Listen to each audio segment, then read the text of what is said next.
नमस्कार दोस्तों। एक समय की बात है, भगवान शिव और माता पार्वती पृथ्वी पर भ्रमण करने के लिए निकले। शिव जी ने पार्वती जी से पूछा कि आप 12 महीने के रास्ते से चलोगी या 6 महीने के रास्ते से? तो पार्वती जी बोली, मैं 12 महीने के रास्ते से चलूंगी।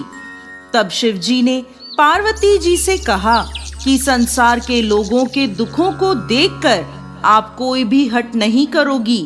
पार्वती जी मान गईं। अब शिव जी पार्वती जी को लेकर चलते हैं तो रास्ते में देखते हैं एक घोड़ी कष्टा रही थी। उसके बच्चा होने वाला था और वो दर्द में थी। तो उसकी पीड़ा देखकर पार्वती जी ने पूछा, ये घोड़ी क्यों कष्टा रही है? तो शिव जी कहते हैं कि ये माँ बनने वाली है।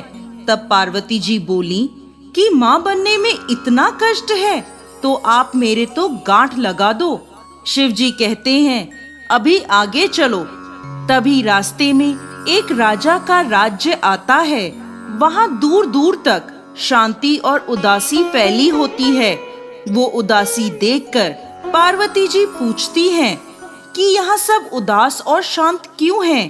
तब गांव के लोग कहते हैं, हमारे नगर की रानी माँ बनने वाली है और कष्ट में है, इसीलिए हमारे गांव में उदासी छाई है। तब पार्वती जी फिर शिव जी से कहती हैं कि माँ बनने में इतना कष्ट है तो आप मेरे गांठ लगा दो। वो शिव जी के पीछे पड़ जाती हैं, पर शिव जी उन्हें ये कहकर आगे बढ़ जाते हैं कि यदि एक बार गांठ लग गई तो दोबारा नहीं खुल सकती। अब जब वो आगे बढ़ते हैं तो देखते हैं कि रास्ते में एक गाय कष्टा रही थी। उसकी पीड़ा देखकर पार्वती जी फिर बोली, माँ बनने में इतना कष्ट है तो आप मेरे तो गांठ ही लगा दो। पार्वती जी हट करने लगी तो शिव जी ने पार्वती जी के गांठ लगा दी। अब वो दोनों आगे बढ़े। इस प्रकार चलते चलते वो दोनों पार्वती जी के पीहर पहुँचते हैं। वहाँ सब उनकी खूब आवभगत करते हैं, खूब पकवान बनाए जाते हैं। पर शिव जी जो भी खाना बना होता है वो सब खाना खा जाते हैं। अब पार्वती जी क्या खाएं? तो वे बथुए की साग खाकर पानी पी लेती हैं। दोपहर में जब वो दोनों विश्राम करते हैं तो शिव जी पार्वती जी से पूछते हैं कि आपने क्या खाया? तो पार्वती जी कहती हैं, जो आपने खाया वही मैंने खाया।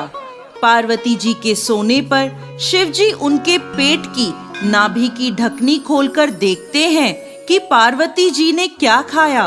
तो उनके पेट में बथुए का साग और पानी दिखता है।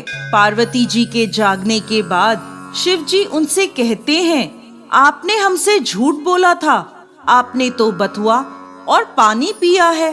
तब पार्वती जी उनसे हठ करती हैं कि आज के बाद कोई भी किसी भी महिला की ढकनी खोलकर नहीं देखेगा।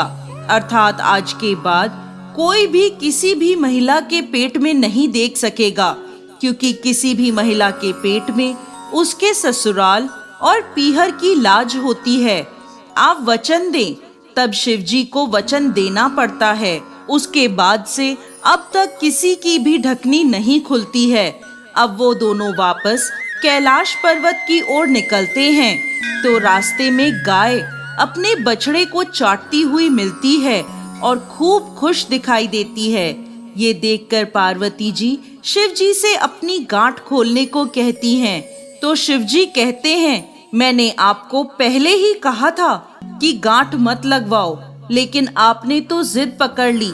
अब वो दोनों आगे बढ़ते हैं तो राजा के गांव में खूब ढोल नगाड़े बज रहे होते हैं, मिठाइयाँ बांटी जा रही होती हैं, लोग खूब नाच गा रहे होते हैं और खुशियाँ मना रहे होते हैं।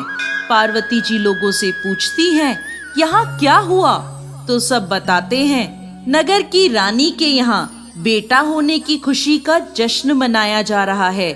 इसी तरह वो आगे चलते हैं तो उन्हें घोड़ी भी अपने बच्चे के साथ खूब खुश दिखाई देती है। ये देखकर पार्वती जी फिर शिव जी से गांठ खोलने की जिद करने लगती हैं।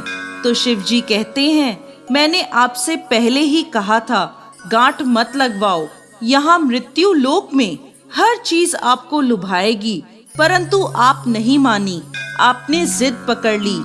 पार्वती जी के फिर हट करने पर शिव जी पार्वती जी की गांठ खोल देते हैं और वो दोनों कैलाश पर्वत पहुंच जाते हैं। हे भगवान शंकर, जैसे पहले माता पार्वती के गांठ लगाई, किसी पर भी गांठ मत लगाना, और जैसे बाद में पार्वती जी की गांठ खुली, वैसे इस कहानी को कहते, सुनते और हुंकार भरते सभी को अमर सुहाग देना।